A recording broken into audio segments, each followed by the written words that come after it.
پاک China institute کے تعاون سے پاکستان کے خطے کے دیگر ممالک سے رابطوں کے حوالے سے بین الاقوامی سیمینار کا انعقاد ہوا۔ بین الاقوامی سیمینار میں سفارتکاروں، ماہرین اور عوام کی بڑی تعداد نے شرکت کی۔ انٹرنیشنل سیمینار کا اختتامی اجلاس ایوان صدر میں منعقد ہوا، جس سے صدر مملکت آصف علی زرداری نے بھی خطاب کیا۔ سیمینار کے دوران ماہرین نے سی پیک کو گیم چینجر قرار دیا۔ ماہرین کا موقف تھا کہ گوادر پورٹ اور ڈیجیٹل ٹیکنالوجی کے ذریعے پاکستان عالمی تجارت میں اپنا کردار مزید مضبوط بنا سکتا ہے۔ سیمینار سے خطاب میں مشاہد حسین سید نے کہا کہ پاکستان وسطی ایشیا کی ریاستوں کو دنیا کے دیگر ممالک کے ساتھ ملانے میں ایک برج کا کردار ادا کر سکتا ہے۔ Let's watch it. There are three new realities which show that the environment is conducive to promoting regional connectivity and the emerging opportunities for Pakistan. In the Central Asian region, the landlocked countries of Central Asia, Tajikistan, Turkmenistan, Uzbekistan, Kazakhstan, Kyrgyzstan, they want to be land linked through Gwadar Port, and that is a unique historic opportunity. In the South Asian landscape, we see a big change after the student revolution in Bangladesh and also the elections last year in different countries of South Asia like Maldives, Nepal and Sri Lanka. باعزید برہان اللہ ہمارے ساتھ موجود ہیں. Thank you so much for joining اس on the program. بار بار importance of location, geographical interest یا geographical location, اس پہ بار بار بات ہوتی ہے. سو یہ جو اہمیت ہے اس کو ایگزیکٹلی ہم کیسے یوٹیلائز کریں؟ دیکھیں جی، آپ کو اس بات کا علم ہے کہ پاکستان کی جو جیوگرافک لوکیشن ہے یہ اس خطے میں ایک بڑا امپورٹنٹ رول اس لیے ادا کرتی ہیں کیونکہ ہم بہت سارے ممالک کو جوائن کرنے میں ایک بڑا اہم کردار ہے ہمارا. جیسے کہ ایک تو آپ کو پتہ ہے کہ آپ کا جو بارڈر ہے وہ بلوچستان کے ذریعے ایران کے ساتھ، افغانستان کے ساتھ، اور پھر تھرو گوادر اور مکران ڈویژن کو آپ اگر آگے لے کر جاتے ہیں تو آپ انٹرنیشنل واٹرز میں چلے جاتے ہیں، گلف کی طرف، مڈل ایسٹ کی طرف آپ کا وہ ہو جاتا ہے.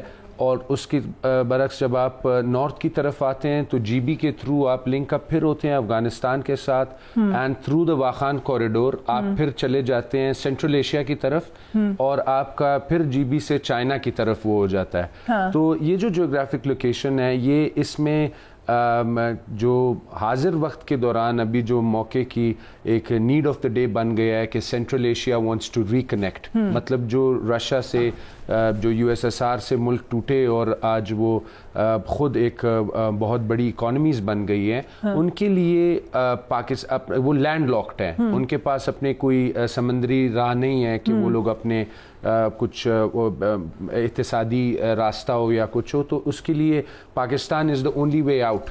تو جس کی بیس واز سی پیک، اسی پہ ہم بات کرتے تھے اس کی امپورٹنس کی بھی. But then where is CPEC right now? بیچ میں کبھی خبریں تھوڑی سی مایوس کن آتی ہیں، پھر پازیٹیو آتی ہیں. Where are we on CPEC right now? اچھا جی، اس میں میں جلدی سے آپ کو یہ چیز بتاؤں کہ CPEC B R I belt and road initiative جو چائنا کا ایک منصوبہ ہے جو پریزیڈنٹ شی جن پنگ نے 2015 میں اس کو آغاز کیا، اس کا سی پیک اس بی آر آئی پروجیکٹ کا فلیگ شپ پروجیکٹ ہے. اس میں سینٹرل ایشین کنٹریز، یورپ کے ساتھ اور بہت سارے ممالک کے ساتھ، جس میں ٹرائی لیٹرل کوپریشنز ہیں چائنا کی، جس میں دو سے زیادہ ہوسٹ کنٹریز ہیں.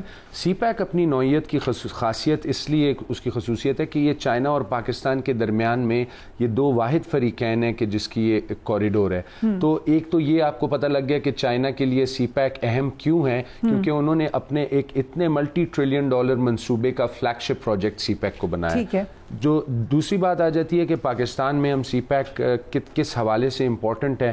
دیکھیں جو 10 سال ہو گئے ہیں سی پیک کو سنس اٹس انسیپشن، تو اس میں آپ دیکھیں کہ بہت زیادہ انرجی کرائسس جو پاکستان میں تھا 10 سال پہلے، آپ کو پتا تھا کہ جو شارٹ فال تھا ہمارا الیکٹریسٹی کا وہ کتنا تھا، اور ابھی کمپیریٹیولی وہ جو پائپ لائن میں پروجیکٹس تھے جو کہ اپنی کمپلیشن کی طرف آ گئے ہیں، وہ that fruit is being ripened now, اور آپ کے انرجی کرائسس ملک میں کم ہو گئے ہیں. آلموسٹ کچھ علاقوں میں ختم ہو گئے ہیں. جو آپ کی انڈسٹری ٹیکسٹائل اور وہ انڈسٹری ہمارے ملک سے شفٹ ہو گئی تھی، they are coming back home. اس کے علاوہ روڈ اسٹل ابھی بھی یہ مسئلہ تو ہے کہ اٹس ویری ایکسپینسو, لیکن آپ کہہ رہے ہیں اوور آل دیکھیں to have it is more important than not to have it. تو ڈیفینیٹلی چونکہ اس میں بہت اسٹیک ہولڈرز انوالو ہیں, کمرشل پروجیکٹس ہیں, تو and these are part of their are مطلب فائنینشیل تھنگز انوالو, تو ڈیفینیٹلی ان دا اسٹارٹ تو it is expensive. However, when people start benefiting from it, so they will have some kind of a way to compensate it financially. So that's why that is something that can be later on taken care of, subsidized ho sakti hain. Those are internal affairs. They have nothing to do with CPAC. Right. So Wakhan corridor کا آپ نے ذکر کیا, پاکستان کی central Asia تک رسائی میں Wakhan corridor کو کہا جاتا ہے کہ یہ ایک ایشو ہے. ایک تجویز یہ بھی ہے کہ اس کوریڈور کو کوریڈور آف پیس قرار دیا جائے تاکہ Pakistan, China and Afghanistan and Tajikistan یہ آپس میں کنیکٹ ہو جائیں. Is that viable? دیکھیں سب سے جو اہم چیز ہے وہ یہ ہے کہ اگر آپ پراسپیرٹی کی طرف, ڈیولپمنٹ کی طرف دیکھتے ہیں تو اس میں سب سے جو اہم کی ایک فنڈامنٹل رول ہے وہ پیس کا ہوتا ہے کہ جس جو خطے میں امن ہوگا تو تجارت ہوگی, ڈیولپمنٹ ہوگی. تو جو واخان کا ہوسٹ کنٹری ہے ڈیفینیٹلی جہاں پر وہ لوکیٹڈ ہے افغانستان کے صوبہ بدخشان میں, تو واخان کی جو پٹی ہے یہ بڑا ضروری ہے کہ افغانستان کے اندر وہ فیوریبل اور سوٹیبل انوائرمنٹ ہو تاکہ اس نیچرلی آپ دیکھ سکتے ہیں کہ چائنا ہو گیا, تاجکستان ہو گیا, ایون پاکستان ہے, ہم لوگ اگر اس کوریڈور سے اپنے آپ کو لنک کریں گے تو this is a multi billion dollar cooperation. تو اس میں ایک ایسے انوائرمنٹ میں یہ چیز انیشیٹ نہیں ہو سکتی جس طرح کے ابھی کے صورتحال افغانستان کے ہیں. ان دا لیٹر انڈین انٹرسٹ, وہ تو صحیح پروپیگنڈا کرتے ہیں. انڈین انٹرسٹ وہاں پہ ایک تو انٹرسٹ ہے, دوسرا انفلوئنس بہت زیادہ ہے. آپ چائنا کے ساتھ اور تاجکستان کے ساتھ تو ان کو آپ ٹرسٹ بھی کر سکتے ہیں بیکاز یہ پرانے شاہراہ ریشم کے دوست ہیں ہم. We have been cooperative partners from centuries and centuries.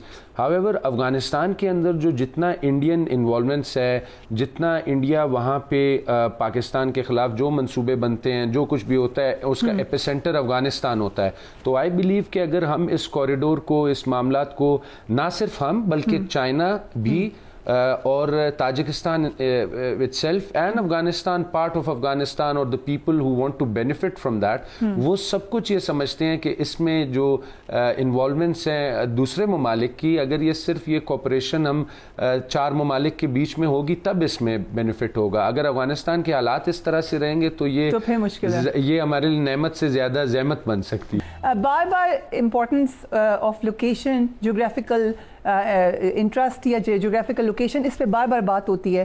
سو یہ جو اہمیت ہے اس کو ایگزیکٹلی ہم کیسے یوٹیلائز کریں؟ دیکھیں جی, آپ کو اس بات کا علم ہے کہ پاکستان کی جو جیوگرافک لوکیشن ہے یہ اس خطے میں ایک بڑا امپورٹنٹ رول اس لیے ادا کرتی ہیں کیونکہ ہم بہت سارے ممالک کو جوائن کرنے میں ایک بڑا اہم کردار ہے ہمارا. جیسے کہ ایک تو آپ کو پتہ ہے کہ آپ کا جو بارڈر ہے وہ بلوچستان کے ذریعے ایران کے ساتھ, افغانستان کے ساتھ, اور پھر تھرو گوادر اور مکران ڈویژن کو آپ اگر آگے لے کر جاتے ہیں تو آپ انٹرنیشنل واٹرز میں چلے جاتے ہیں, گلف کی طرف, مڈل ایسٹ کی طرف آپ کا وہ ہو جاتا ہے.